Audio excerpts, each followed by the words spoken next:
All right, today we're going to continue on doing substitution.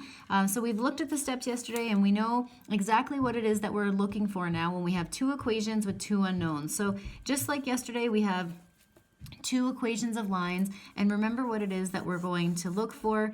Our whole goal is to get the xy coordinate. We want to find that point of intersection where those two lines are going to actually meet.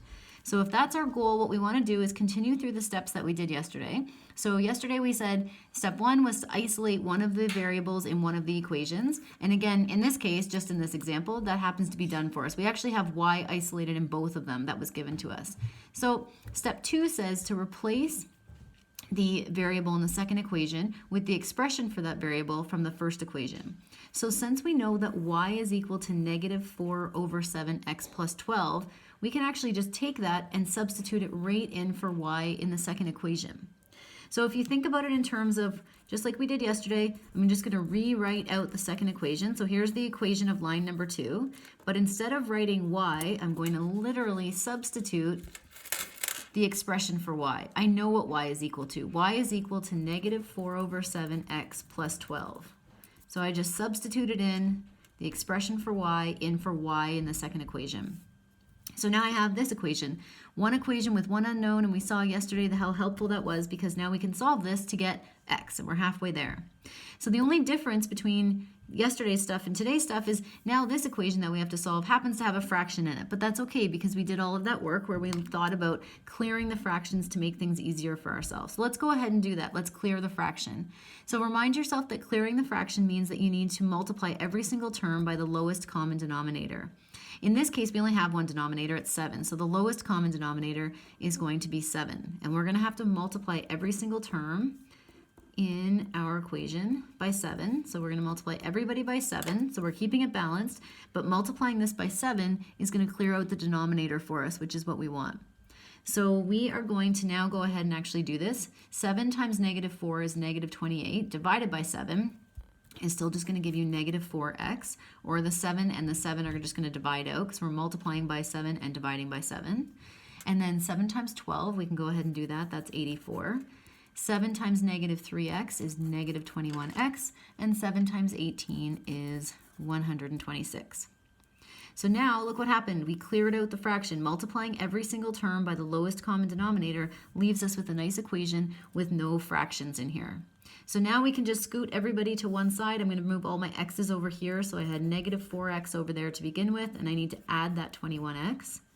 Over here I had 126, and I'm going to bring my number to collect up like terms there, so I need to subtract my 84, which means on this side when I go to collect up my x's I have 17 of them, and when I combine up my numbers I'm going to have 42 of them, and I want to actually isolate that x, so I need to divide through by 17, and we get that x is equal to 42 over 17. So it's still a fraction. The fraction didn't go anywhere, and we don't want to put it into a decimal because then we would be rounding. So we're actually going to keep it as this fraction. So we cleared out the fraction so we didn't have to do the substitution work with it, but it doesn't mean that the answer isn't a fraction. And in fact, we can see here why substitution is actually a much better way to do this than graphing. These are both set up in slope y-intercept form, so you could have graphed them to solve it, but you can see how you would have a really difficult time. We wouldn't be able to read off this point of intersection exactly. We want to be able to get a much more accurate answer of the point of intersection, and the way to do that is to do it using algebra, because we're going to get our 42 over 17. We're going to leave it as a fraction so we have it in the most accurate representation, and we're still halfway there.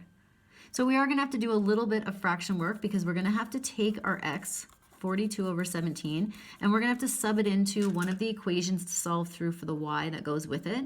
I'm going to put it into the second equation just because it doesn't have a fraction in it. So the second equation is y equals negative 3x plus 18, and I'm going to substitute in what I know that my x is because I solved through for x, and I'm going to have this. So we're just going to multiply this. Y is equal to negative 3 times 42, so that's going to give us negative 126 over 17 for that fraction.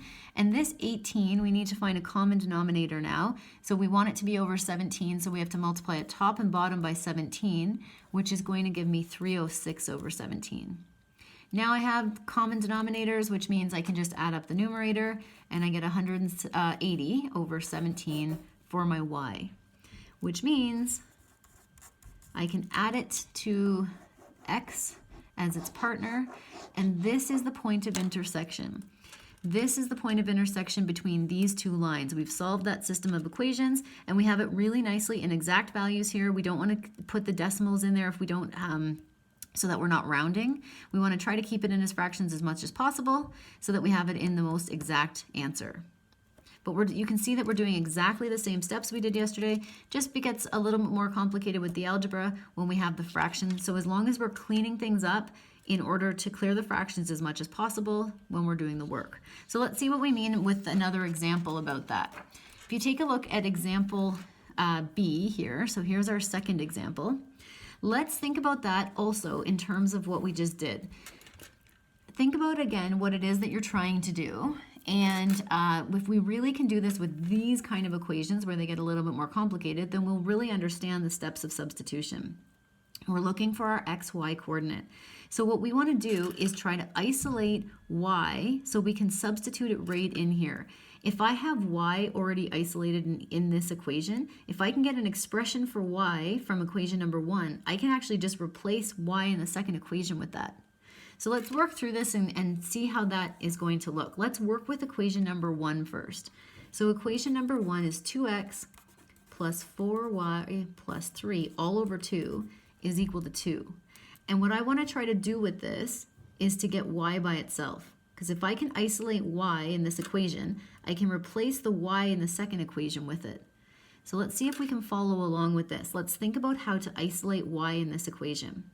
So the first thing I'm going to try to do is multiply everything by 2. I'm going to try to clear the fraction out and multiply everything by 2 to try to get rid of the fraction so that I can get this y by itself.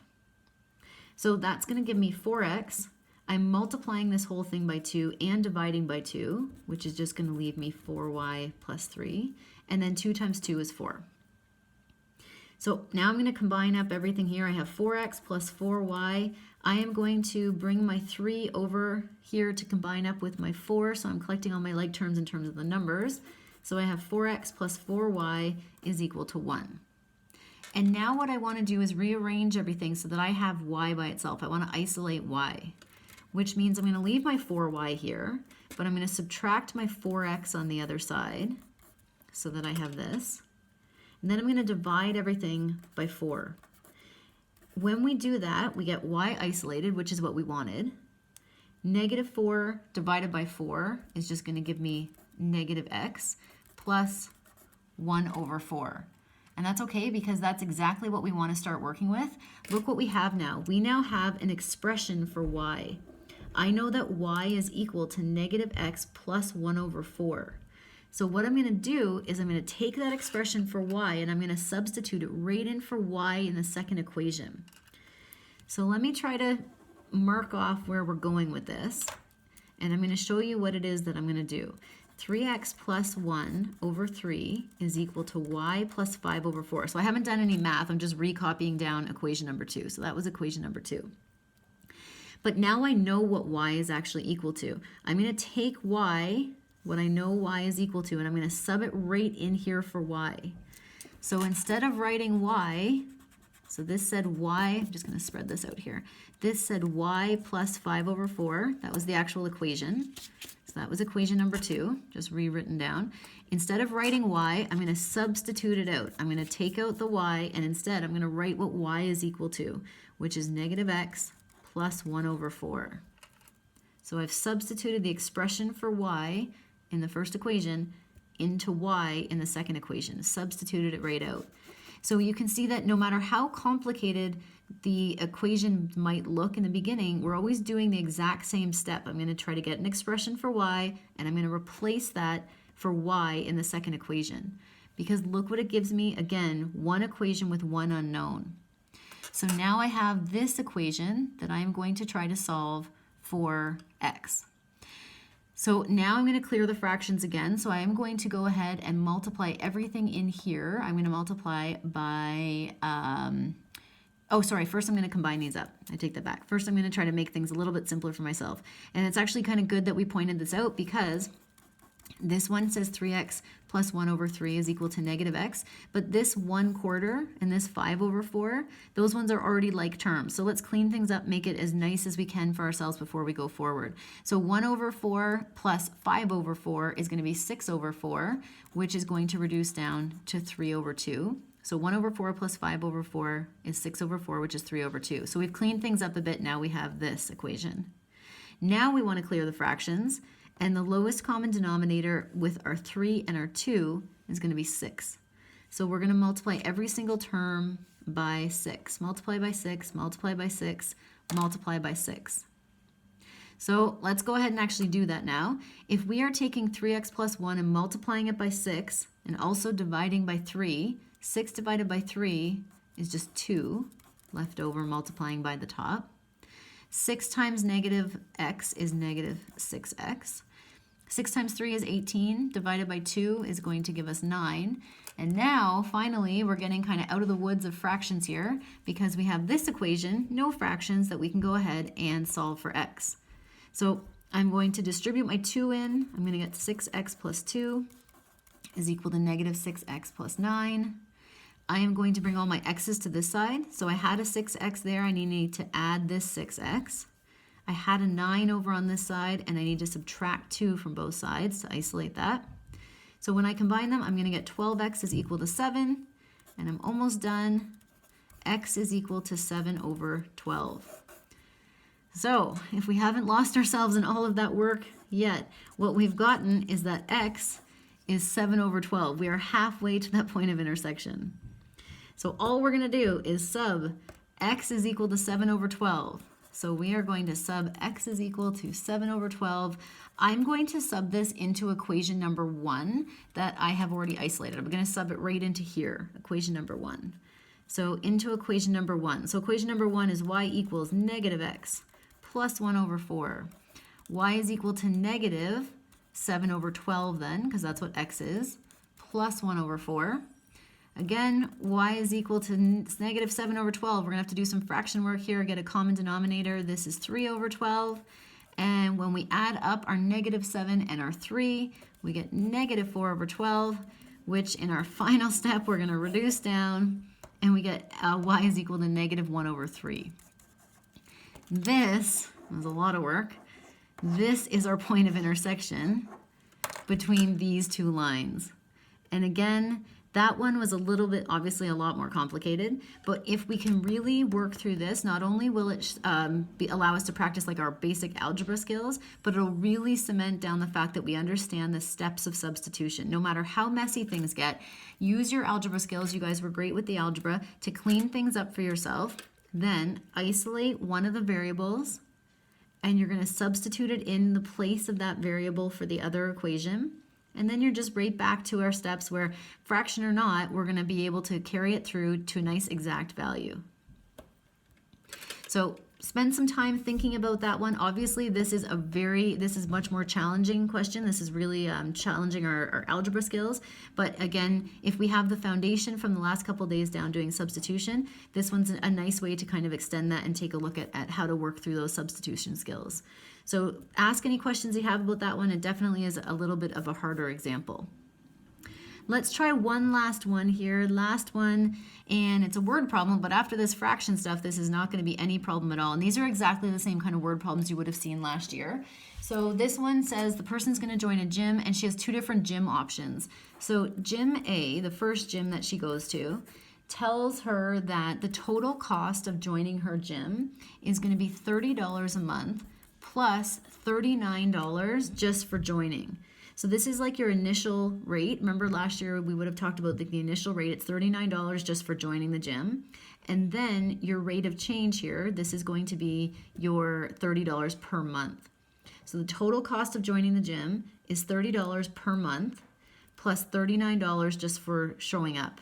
Because Y in this case is going to be the total cost that she's going to have to pay the gym, and X is the number of months that she belongs to the gym.